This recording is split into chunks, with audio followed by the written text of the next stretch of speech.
They had come, and the galaxy would never see humanity the same way again.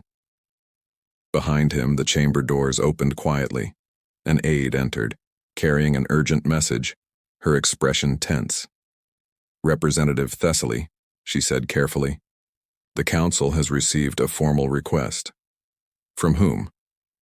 "Multiple minor species," she said. "Independent worlds, previously unaligned with any major faction. They are requesting direct diplomatic contact with humanity." Thessaly turned slowly, studying the young aide's uncertain expression. "How many requests?" She hesitated. 17, representative. And the number is growing." Thessaly looked back at the star map, at Earth's small, steady light. For the first time in 300 years, he did not know what would happen next. But he understood, with quiet certainty, that everything was about to change. 1 week after the attack on Caldro Station, the Galactic Council chamber was fuller than it had been in decades. Every major species had sent representatives. Every minor species watched from remote broadcasts across 1,000 worlds. Word of humanity's response to the Skarn remnant had spread through every corner of Council space, and now, for the first time since humanity had joined the Council, every single delegate wanted answers. Ambassador Elena Voss stood once again at the center platform, calm as always, though she could feel the weight of 1,000 eyes upon her. This session was different from the last. This was not simply about justice for Haven Station anymore. This was about power, and who truly held it. Thessaly, the Valari elder, opened the session with careful, measured words. "Ambassador Voss, the Council has called this meeting to discuss the unprecedented events of the past week. Humanity's actions against the Skarn remnant have raised serious questions about the balance of power within this Council." "I understand," Elena replied simply. Kriz, the Zoth representative, wasted no time. "Questions? Ambassador, your species destroyed an entire military installation in under 2 hours, without detection, without warning, and without a single loss on your side. These are not questions. These are demands for explanation." "I already explained humanity's actions in our last session," Elena said calmly. "The Skarn remnant murdered 43 innocent people." Humanity responded. "You responded with a level of military precision this Council has never witnessed," said a new voice. A representative from the Union of Core, small and hovering, its voice carrying a nervous edge. "Weapons capable of bypassing our most advanced detection systems. Ships capable of complete invisibility. Ambassador, how long has humanity possessed this technology?" Elena paused briefly before answering. "Humanity does not discuss military capabilities with foreign powers. I'm sure the Council understands the importance of this policy given recent events." The chamber murmured with unease. "You admit, then," Kriz pressed, "that you have been deliberately hiding your true strength since the day you joined this Council?" "I admit nothing," Elena said evenly. "I simply decline to confirm details that are not the Council's concern." Thessaly raised a hand, calling for order as the chamber grew louder. "Ambassador, surely you understand our concern. If humanity possesses capabilities this advanced, capabilities strong enough to destroy a hardened military target without detection or loss, what assurance does this Council have that such power will not be used against us in the future?" For the first time in the session, Elena allowed herself a small, humorless smile. "Representative Thessaly," she said quietly, "when humanity's people were murdered, this Council offered nothing but condolences and paperwork. When humanity asked for protection, we were told to accept the reality of galactic life. Humanity did not attack the Skarn remnant out of ambition. We attacked because no one else would act, and our people deserved justice." She paused, letting her words settle. "If this Council had honored its own laws," she continued, "none of this would have been necessary. The only species that should fear humanity's strength are those who would harm us and expect no consequence." The chamber fell silent. Kriz was not satisfied. "Regardless of motive, Ambassador, this Council cannot simply allow a member species to act with such unchecked power. There must be consequences, sanctions, restrictions on your military capabilities at minimum. Elena studied Chris for a long moment. And how precisely does the Council intend to enforce such sanctions? Chris opened his mandibles to respond, then hesitated. I ask sincerely, Elena continued. This Council could not track a single human vessel for 3 weeks. Humanity destroyed a fortified military installation without detection, without loss, and without warning. Tell me, Representative Chris, what fleet exactly do you propose to enforce these sanctions with? The chamber remained silent. Chris had no answer. Neither did anyone else in the room. Thessaly spoke slowly into the silence. The ambassador raises a fair point. This council's authority has always relied on the combined strength of its member species, working together to maintain order. If humanity's capabilities truly exceed our own, this council may lack the power to enforce any consequence at all. The realization spread through the chamber like a quiet, cold wave. For the first time in its long history, the Galactic Council understood a simple, uncomfortable truth. They had no way to control humanity, no fleet capable of matching them, no law humanity feared enough to obey unless they chose to. The Council was powerless. In the tense silence that followed, a new voice spoke from the back of the chamber. Quiet at first, then growing steadier. It belonged to a small, elderly delegate from a minor species called the Farron, a peaceful, agricultural people who rarely spoke in council sessions. Perhaps, the Farron delegate said carefully, this is not a discussion of punishment at all. Perhaps this is simply a discussion of respect. Every eye in the chamber turned toward the small, unassuming figure.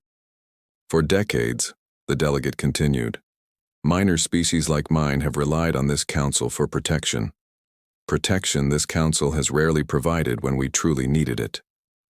We have watched stronger species act without consequence against us, just as the Scarn remnant acted against humanity. And each time, we were told the same thing humanity was told, to accept the reality of galactic life. The delegate paused, gathering their thoughts carefully. Humanity did not accept that reality, they said. Humanity changed it. Murmurs spread through the chamber once more, though this time the tone had shifted. Not fear, but something closer to quiet hope. My people, the delegate continued, along with 16 other minor worlds, have already submitted formal requests for direct diplomatic relations with Earth.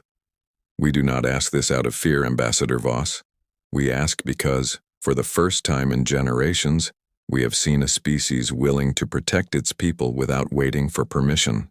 Elena inclined her head respectfully toward the small delegate. Humanity welcomes peaceful relations with any species who seeks them honestly. Chris's voice cut sharply through the moment. This is absurd.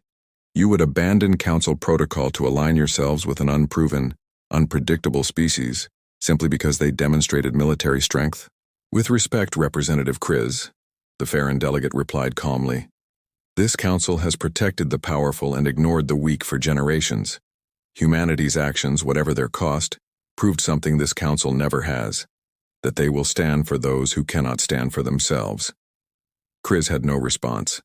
Thessaly studied the chamber slowly, the uncertain faces, the quiet murmurs of agreement spreading among smaller delegations, the undeniable shift taking place before him. He understood in that moment that the galaxy was changing, whether the council approved or not. The session continued for hours, delegates arguing over protocols, sanctions, and diplomatic consequences that grew increasingly meaningless with each passing exchange. In the end, no formal punishment was issued against humanity. No sanctions were enforced. No consequences were agreed upon. There was nothing the council could do, not without a fleet capable of matching humanity's newly revealed strength, and no such fleet existed. The session ended not with resolution but with quiet, unspoken acknowledgement. The balance of power within the Galactic Council had shifted permanently, and there was no returning to what it had been before. That evening, Ambassador Elena Voss stood alone on a private balcony overlooking the council station, watching the distant stars in silence. She thought of Sarah Chen and the 42 others who never made it home. She thought of grieving families across Earth, finally given something the Council had refused to offer: justice. Footsteps approached quietly behind her. She turned to find Thessaly standing at the balcony entrance, his expression thoughtful. "May I speak with you, Ambassador?" he asked. She nodded, and he stepped forward to join her at the railing. "I have lived for over 300 years, Thessaly said quietly. "I have seen many species rise within this council, and many fall. I did not expect humanity to be among those who rise so quickly." "We did not seek power, Representative," Elena replied. "We sought justice for our people, nothing more." "Perhaps," Thessaly said. "But power often follows those who refuse to accept injustice quietly." He paused, studying the distant stars. 17 species have requested alliance with Earth this week alone. By next month, I suspect that number will double. Elena said nothing, simply watching the stars alongside him. "This council has always relied on strength to maintain order," Thessaly continued. "For the first time, we have witnessed a species use that same strength not for conquest but for protection. It is a difficult thing to admit we underestimated you so completely." Elena turned to face him. "The Council did not underestimate humanity's strength, Representative. You underestimated our resolve. We were never weak. We were simply patient." Thessaly studied her for a long moment, then nodded slowly. "A mistake this council will not make again," he said quietly. Far below the council station, in the vast darkness of space, human ships continued their quiet patrols along Earth's expanding sphere of influence. Not aggressive, not threatening, simply present, watching, protecting, ready. News of the Caldro Station attack continued to spread across the galaxy, reaching species who had never before considered Earth significant enough to notice. Small worlds, long ignored by the Council's larger powers, began reaching out cautiously, some seeking alliance, others simply curious about the young species that had, in the span of a single week, reshaped the galaxy's understanding of power itself. Humanity did not seek conquest. They did not seek dominance over the stars.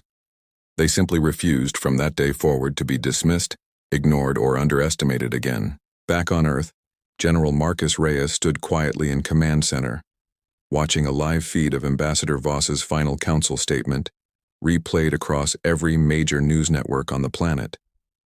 Beside him, Dr. Amara Whitfield studied the growing list of diplomatic requests flooding in from across the galaxy. 17, now 23, and climbing steadily with each passing hour. "They didn't expect this," Whitfield said quietly. "None of them did." Reyes nodded slowly, his expression calm. They expected weakness. They expected fear. What they found instead was a species that simply refused to lose. He looked toward the star map on the far wall, where a single blue marker representing Earth glowed steadily among a growing web of new connections. Small worlds reaching out one by one toward a species they had never truly understood.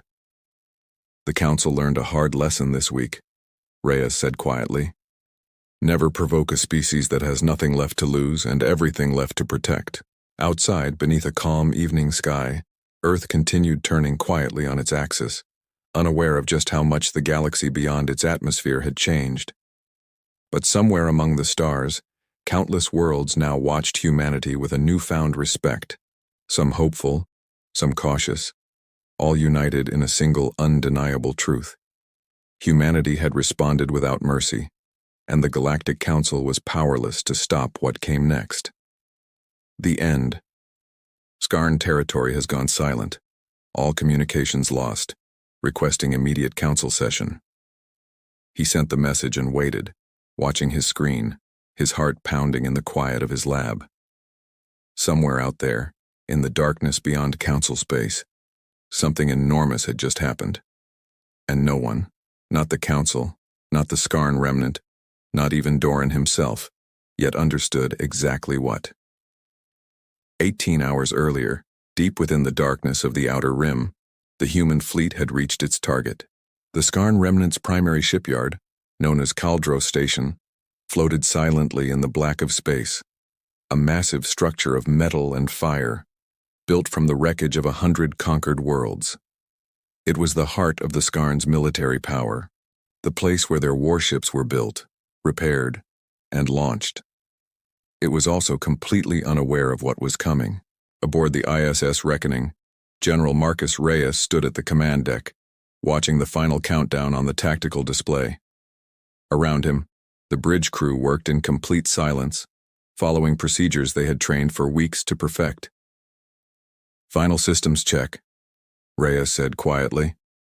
"All ships report ready," Commander Osei replied. "Stealth fields holding at 100%. Skarn defense grid shows 0 detection." Reyes nodded slowly. He thought again of Haven Station, of Sarah Chen's final broken message, cut off mid-sentence. He thought of 43 names read aloud on Earth's broadcast, 43 families who would never see their loved ones again. "Begin the operation," he said. The attack, when it came, was fast, silent, and merciless. Human ships decloaked simultaneously across dozens of key positions around Kaldros Station, not in one massive wave, but in careful, coordinated strikes designed to eliminate the station's ability to fight back, before it even realized it was under attack. The first targets were the station's defense systems, automated turrets, shield generators, and communication arrays, destroyed within the first 90 seconds of the assault. Skarn crews scrambled to respond, but their systems were already failing, their weapons offline, their ability to call for help gone before a single alarm could fully sound. Within the station's command center, a Skarn officer named Vorik stared in disbelief at his control panel, watching dozens of critical systems fail at once. "Report!" he shouted. "What is happening?" "Unknown," a junior officer cried, frantically working at his station. "We have multiple hull breaches across every section. Defense grid is down. We can't identify the attackers. Our sensors show nothing." "Nothing," Vorik repeated. "Ships do not simply appear from nowhere." But that was exactly what was happening. Human vessels moved through the station's exterior with terrifying precision, striking key structural points, engine cores, weapon platforms, all without hesitation, without mercy, and without a single warning shot fired first. This was not a battle. It was a demonstration. Within 20 minutes, Kaldros Station's primary defenses were completely destroyed. The Skarn's flagship, the Void Reaper, attempted to launch a counterattack, its massive weapons array powering up in a desperate bid to fight back. It never got the chance. 3 human vessels, the ISS Vigilant, ISS Steadfast, and ISS Unbroken, struck the Void Reaper simultaneously from 3 different angles, overwhelming its shields before its weapons could fully charge. The massive Skarn warship, once considered nearly unstoppable, was reduced to a burning wreck within minutes. Aboard the ISS Reckoning, Commander Osei watched the tactical display with quiet focus. "Void Reaper is down, General. Primary defense grid eliminated. Remaining Skarn forces are attempting retreat." Reyes studied the display carefully. Dozens of smaller Skarn vessels were scattering, trying desperately to escape the destruction unfolding around them. "Let them run," Reyes said quietly. Osei glanced at him, surprised. "General?"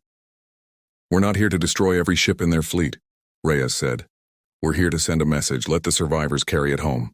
By the time the operation ended, less than 2 hours after it began, Kaldros Station was little more than drifting wreckage.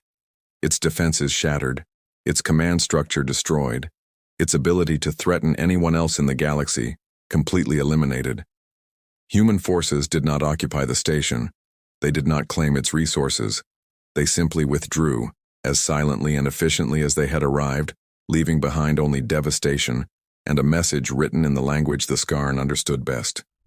Strength. No terms were offered, no negotiations attempted, no mercy given. It was in every sense an exact mirror of what the Skarn had done to Haven Station, except far more precise, far more controlled, and far more devastating. News of the attack reached Council space within hours, carried by panicked Skarn survivors desperate to warn what remained of their scattered faction. Within a day, the story had spread across every major species connected to the Council's communication network. Humanity had attacked Caldros Station. The Skarn remnant's primary shipyard was destroyed. No survivors accounted for among command staff. The news hit the Galactic Council like a shockwave. An emergency session was called within hours, delegates rushing from every corner of council space to attend. The chamber, usually filled with calm, measured discussion, was now filled with raised voices and open panic. "This is an act of war," Kriz shouted, his mandibles clicking rapidly in distress. "Humanity has attacked a sovereign faction without council approval. The Skarn remnant murdered 43 human civilians without warning," Thessaly said quietly, though even his usually calm voice carried a note of unease. Perhaps humanity simply returned what was given to them. "That is not how galactic law functions," Kriz snapped. "There are procedures, protocols. You cannot simply erase an entire military installation because you are angry." "And yet," Thessaly said, "it appears they can." The chamber fell into uneasy silence. Doran Vex sat quietly in the observation gallery above the main chamber, watching the chaos unfold below him. He had been right, not about everything, but about enough. Humanity had been hiding something. And now, the entire galaxy understood exactly what. He thought back to his own words, dismissed so easily weeks earlier. This looks like preparation. He had not known then what humanity was preparing for. Now, everyone did. Beside him, an older Valari researcher leaned over, whispering quietly, "You tried to warn them, too." Doran nodded slowly, still watching the panicked delegates below. "I did not expect to be right." "None of us did," the researcher admitted. Down on the main floor, Ambassador Elena Voss stood calmly at the center platform, waiting patiently as the chaos around her slowly settled.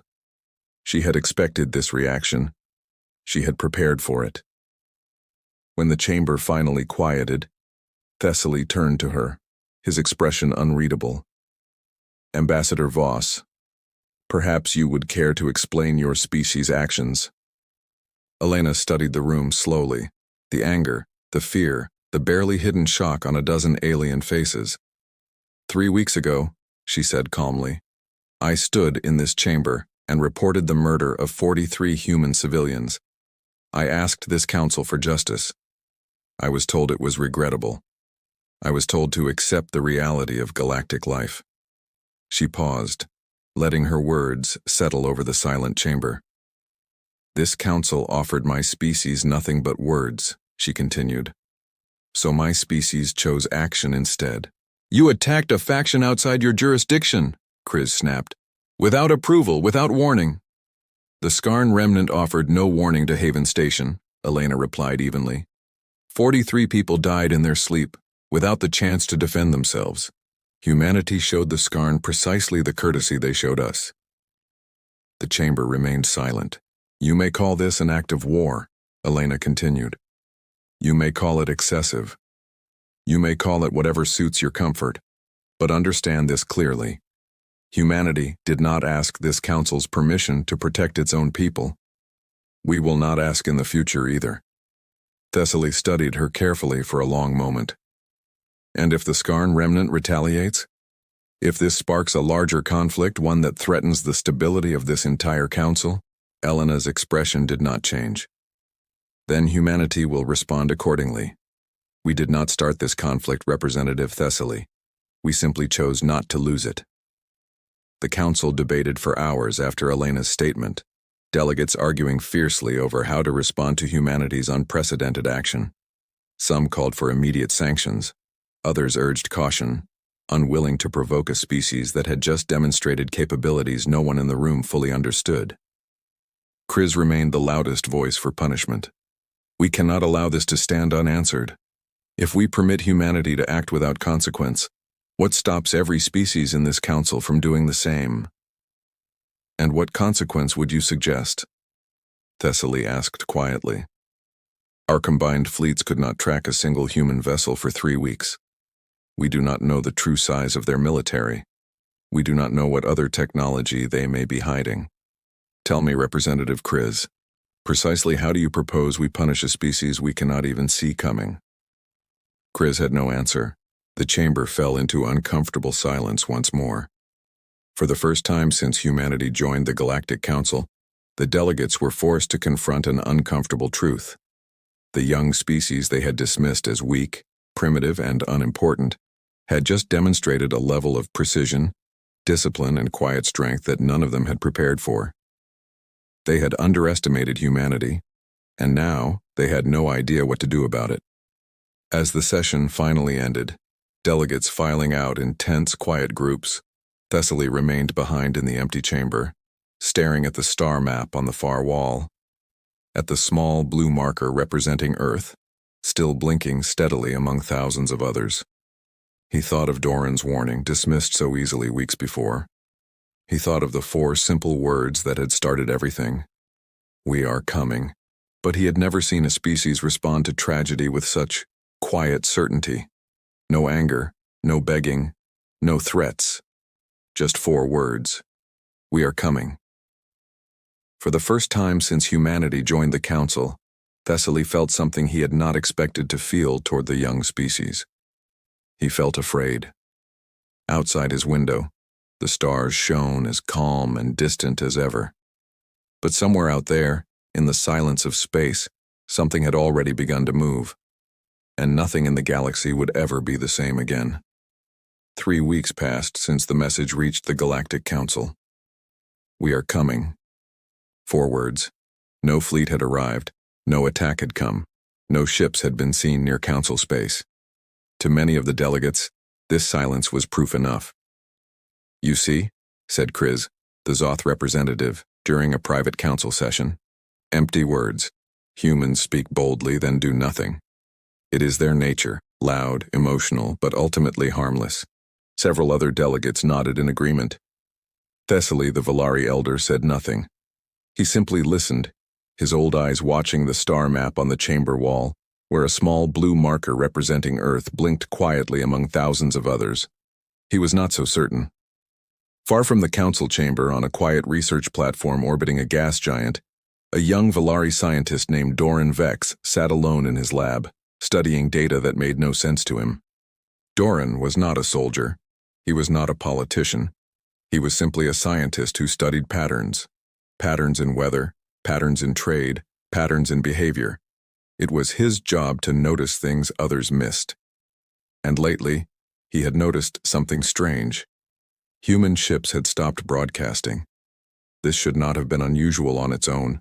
Ships went dark for repairs, for privacy, for many small reasons. But Doran had tracked hundreds of Earth vessels over the years, watching their normal comings and goings between colonies and trade routes. Now, one by one, human ships were vanishing from every tracking system in Council space. Not destroyed, not damaged, simply gone. As if they had never broadcasted a signal at all. Doran ran the numbers again, certain he had made a mistake. But the pattern was clear. Over the past 3 weeks, more than 200 human vessels had disappeared from every sensor net across the galaxy. No distress signals, no wreckage, no explanations. It was as if humanity's entire fleet had learned all at once how to become invisible. Doran sat back in his chair, his hands trembling slightly. He had studied hundreds of species in his career. He had never seen anything like this. He decided to bring his findings to the council. The council chamber was busy with unrelated matters when Doran requested to speak. He was young, unimportant, not a delegate, simply a scientist with data no one had asked for. But council law allowed any credentialed researcher a few minutes to present urgent findings, and so, reluctantly, they gave him the floor. Doran stood nervously at the center platform, looking small beneath the tall alien delegates surrounding him. I have been tracking human fleet movement for the past 3 weeks, he began, his voice shaking slightly. In that time, over 200 Earth vessels have vanished from every detection system available to us. Chris made a dismissive clicking sound. Perhaps human technology is simply unreliable. It would not be the first time a young species struggled to maintain basic fleet communication. That was my first thought as well, Doran said. But I do not believe this is a malfunction. Then what do you believe it is? Thessaly asked quietly. Doran hesitated. I believe humanity has developed a way to hide their ships completely, not just from long-range scanners, but from every detection method we currently understand. I believe they are doing this on purpose. The chamber fell into murmurs. Impossible, Chris snapped. No species advances this quickly. Humans have possessed interstellar technology for barely a century. Cloaking on this level would require decades, perhaps centuries, of research. Unless, Doran said carefully, they already had this technology and simply chose not to reveal it until now. The room grew quiet. You are suggesting, Thessaly said slowly, that humanity has been hiding their true capability from this council since the day they joined. Doran nodded. I cannot prove it with certainty, but the pattern is undeniable. Their fleet did not become invisible by accident. This was planned. This was deliberate. Chris laughed, sharp and dismissive. A theory built on missing signals. Perhaps the humans are simply repairing their ships in secret, embarrassed by their own limitations. There could be 100 harmless explanations. Doran did not back down. With respect, Representative Chris, I have studied patterns of behavior across 100 species. Fear does not look like this. Hiding does not look like this. This looks like preparation. Preparation for what? Chris demanded. Doran's voice was quiet, but every word landed heavily in the silent chamber. I do not know, he admitted. But I believe we should be concerned. Humanity told this council they were coming. Perhaps we should have asked, coming for what? For a long moment no one spoke. Then Chris waved a clawed hand dismissively. This session is adjourned.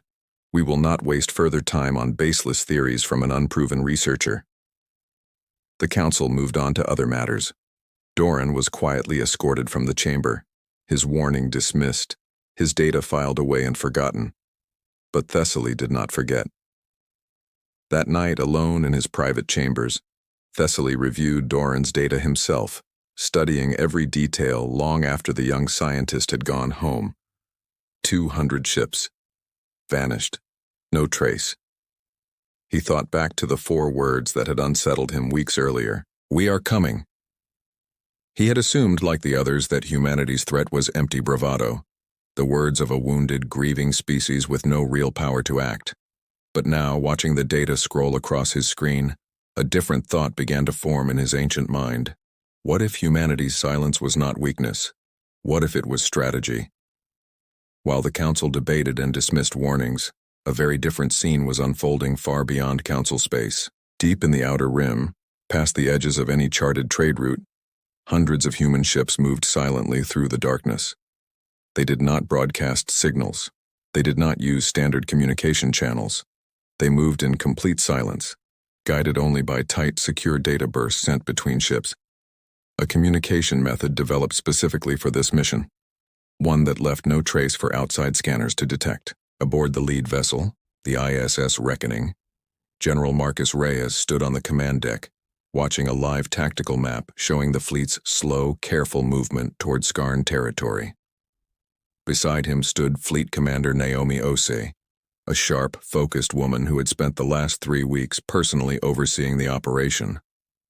All ships confirm silent running, Osei reported. Skarn sensors show no detection. As far as their systems are concerned, we don't exist. Reyes nodded slowly. Time to target? 18 hours. 18. Reyes looked at the tactical display, at the small cluster of red markers representing the Skarn remnant's primary shipyards and command centers, the heart of the faction that had destroyed Haven Station and murdered 43 innocent people. No warnings, Reyes said quietly. No ultimatums. No mercy. Understood, General, Osei replied. They didn't warn Haven Station, Reyes added, his voice hard. They won't get a warning either. Meanwhile, back on Earth, Ambassador Elena Voss stood before a private screen in her quarters aboard the Council Station, watching a secure transmission from Earth's command center. She had been informed of the operation from the beginning, though she had taken no direct part in planning it. Her role was different but no less important. She would need to stand before the council once again, once the mission was complete, and explain what humanity had done. She thought of Sarah Chen and the 42 others who never made it home. She thought of grieving families across Earth, still waiting for justice the council refused to provide. She felt no guilt for what was about to happen, only quiet resolve. Back in council space, Doran Vex could not stop thinking about the vanished ships. Something about the pattern bothered him deeply, a feeling he could not shake, even as his colleagues dismissed his concerns. Late that night, unable to sleep, he returned to his lab and expanded his search, widening his scan range beyond simple fleet tracking. He began searching for any unusual activity near Skarn territory, a region the council rarely monitored closely, given the remnants' dangerous, unpredictable nature. At first, he found nothing unusual. Then just before dawn, his sensors detected something strange, a faint momentary energy signature near the outer edge of Skarn space. There and gone in less than a second, too brief for any normal scanning system to register as anything more than background noise. But Doran was not looking for normal signals. He was looking for the impossible. He ran the data through every filter available to him, cross-referencing the strange, brief signature against known Skarn defense patterns, trade routes, and fleet movements. His breath caught in his throat. The energy signature matched nothing in Skarn territory. It matched nothing native to their ships, their weapons, or their defense systems. It was an intrusion. Someone, something, had entered Skarn space without triggering a single alarm. Doran stared at his screen for a long moment, his hands trembling. He thought of the vanished human fleet. He thought of the calm, cold silence in Ambassador Voss's message. "We are coming." He reached for his communicator, desperate to warn someone, anyone in the council. But as his fingers hovered over the controls, every channel connected to Skarn territory went suddenly, completely silent. No transmissions, no emergency signals, no routine communications of any kind. Nothing. Doran sat frozen in his chair, staring at a wall of dead channels where, moments before, dozens of active Skarn communications had been running normally. An entire faction's communication network, gone dark in an instant. He immediately tried contacting the council's emergency line, his hands shaking as he typed out an urgent message. The year was 2151. Humanity had just joined the Galactic Council. It was a big moment. For the first time, humans sat at the same table as other species from across the galaxy. There were the tall, blue-skinned Valari, known for their wisdom. There were the Zoth, insect-like beings with sharp minds and sharper words. There was the Union of Kor, a group of small, floating creatures who controlled most of the galaxy's trade routes. And now, there was Earth. Humanity was the youngest species in the council. No one took them seriously. To the other species, humans were new, small, and weak. They had only just discovered how to travel between stars. They had no massive fleets, no ancient technology, no thousands of years of history among the stars. The other species called them the young ones. Some called them worse things behind closed doors. A primitive species. A child race. Not dangerous. Not important. Humanity did not argue. They simply watched. They listened. They learned. But peace, as always, does not last forever. On the edge of council space, far from Earth, there was a small research outpost called Haven Station. It was not a military base. It was not a threat to anyone. It was a science outpost, built by humans to study a strange planet called Doria 9, a world rich in rare minerals and unknown energy signals. Only 43 people lived there. Scientists, engineers, a few security officers, just enough to handle minor accidents. Nothing more. Haven Station had no weapons capable of fighting a war. It had no reason to expect one. But not everyone in the galaxy respected the Council's rules. There was a group called the Skarn Remnant, a rogue faction that had broken away from a defeated empire decades ago. They did not follow Council law. They did not care about treaties.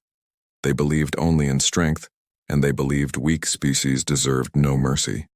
To the Skarn, Haven Station was an easy target. A primitive species, alone on the edge of space, with no protection. An easy kill. An easy message to send to the galaxy. Humans are nothing. The attack came without warning. It was 3:14 in the morning, station time. Most of Haven's crew were asleep. A young engineer named Sarah Chen was on night shift, watching quiet sensor screens, drinking cold coffee, thinking about her family back on Earth. Then, the alarms began to scream. Sarah's hands froze over the controls. On the radar screen, 3 shapes appeared, fast, dark, and moving straight toward the station. "That's not possible," she whispered. "Nothing's supposed to be out here." She reached for the comm system to call for help, but her voice never left the station. The Skarn ships opened fire before anyone could send a single word to Earth. Haven Station did not stand a chance. The outer shields failed within seconds. Fire tore through the hallways. Alarms mixed with screams. People ran, but there was nowhere to run. The station was a small, fragile home in the vastness of space, never built to survive an attack like this. Sarah managed to send one broken signal before the communication tower was destroyed. It reached Earth 3 days later, delayed by distance and static. The message was short, barely understandable. "Haven Station under attack. No survivors. Please help." Then silence. For 3 long days, Earth's Space Command tried to reach Haven Station. No response, no signal, no sign of life. On the 4th day, a Council patrol ship passed near Doria 9 and found the truth. Haven Station was gone. Not damaged, not evacuated. Gone. The station had been torn apart. Debris floated silently where 43 people used to live, laugh, and work. There were no survivors, no bodies to recover, just broken metal and empty space. The news reached Earth like a blow to the chest. Every human, every family, every child watched the broadcast in stunned silence. 43 names were read aloud. Names of people who had families waiting for them to come home. Names of people who would never see Earth again. Sarah Chen's mother watched the broadcast from her small apartment in Chicago. She did not cry at first. She simply stared at the screen, at her daughter's photo, unable to understand that Sarah was truly gone. Across Earth, the reaction was the same: shock, grief, and beneath it, something else, something quiet and cold, growing in the hearts of billions of people. Anger, not loud anger, not the kind that screams and burns out quickly. This was a different kind of anger, the kind that waits, the kind that plans, the kind that does not forgive. Humanity's representative at the Galactic Council was a woman named Ambassador Elena Voss.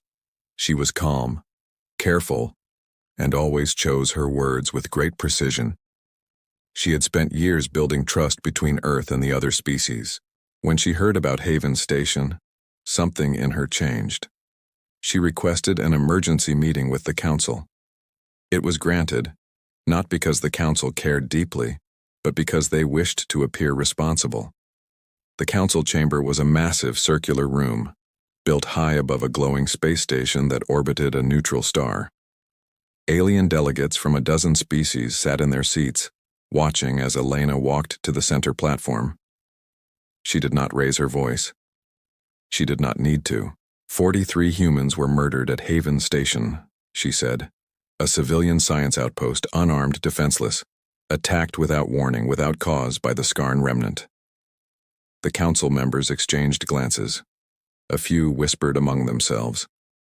The Valari representative, an elder named Thessaly, spoke first, his voice smooth and calm. "This is indeed regrettable. The Skarn remnant operates outside Council law. They are not bound by our treaties. We sympathize with your loss, Ambassador." "Sympathize," Elena repeated quietly. "The Council will issue a formal condemnation," Thessaly continued. "A strong statement condemning this attack. We will also increase patrol routes near your territory to prevent—" "A statement," Elena said. "You will write words on a page." Thessaly paused. "Ambassador, the Skarn remnant is a difficult enemy. Even our own forces avoid direct conflict with them. Their territory is dangerous, unpredictable. We cannot risk a full military response over one outpost. 43 people, Elena said. Not one outpost. 43 human beings. The Zoth representative, a sharp-voiced creature named Kriz, clicked its mandibles impatiently. With respect, Ambassador, your species is new to this council. Loss is unfortunate, but not unusual out here. Many species have suffered losses far greater than this. You must learn to accept this reality of galactic life.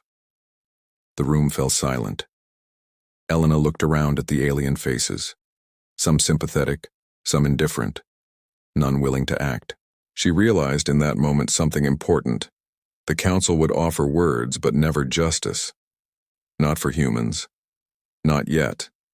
To them, humanity was still too small, too new, too unimportant to fight for. She did not argue further. She did not beg. She simply nodded once. I understand, she said quietly. She turned and walked out of the chamber. The council believed the matter was settled. They were wrong. Back on Earth, in a quiet underground facility beneath the mountains of Colorado, a very different meeting was taking place. This was Earth's true command center, a place few people outside the government even knew existed. Around a long table sat generals, scientists, and Earth's highest leaders. On the wall, a massive screen displayed the wreckage of Haven Station, spinning slowly in the black of space. General Marcus Reyes, a tall man with tired eyes and a calm voice, stood at the head of the table. The council will do nothing, he said simply. We all knew they wouldn't. They see us as children, weak, unimportant. No one in the room argued. So we won't ask again, Reyes continued. We won't beg for protection we'll never receive. From this point forward, humanity protects itself. A quiet voice from the corner of the room spoke up. It was Dr. Amara Whitfield, head of Earth's Deep Space Research Division. General, if we act without council approval, it could be seen as an act of war, against a council-recognized threat no less. That could isolate us from every ally we've made.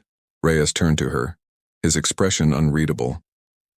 Doctor, we have no allies, not real ones. We have polite handshakes and empty promises. The moment we needed help, they gave us paperwork instead. He looked around the room slowly. The Skarn remnant believes we are weak, he said. They believe we will do nothing, just like the council expects us to do nothing. They are wrong, and so is the council, if they believe silence means surrender. He placed both hands on the table. We are not asking for permission anymore, Reyes said. We are not asking for protection. We are simply telling them what comes next. He looked directly at the camera feed connecting them to Ambassador Elena Voss, still aboard the council station. Ambassador, he said, send them a message, not a request. A statement. Elena's face appeared on screen, calm as always, but her eyes carried something new, something cold and certain. What message, General? Reyes did not hesitate. Tell them, he said. We are coming. The message reached the Galactic Council 2 days later. It was short. Only 4 words sent in perfect calm council formatting, without threats, without emotion, without anything the council could officially call a declaration of war. We are coming. No explanation. No demands. No terms. The council debated the message for hours. Some believed it was an empty threat. Humanity had no fleet capable of challenging the Skarn remnant, let alone the council itself. Others were uneasy, unable to explain why 4 simple words felt so unsettling. Thessaly, the Valari elder, stared at the message for a long time after the meeting ended, alone in his private chambers. He had lived for over 300 years. He had seen empires rise and fall. He had seen wars begin with grand speeches and end in silence.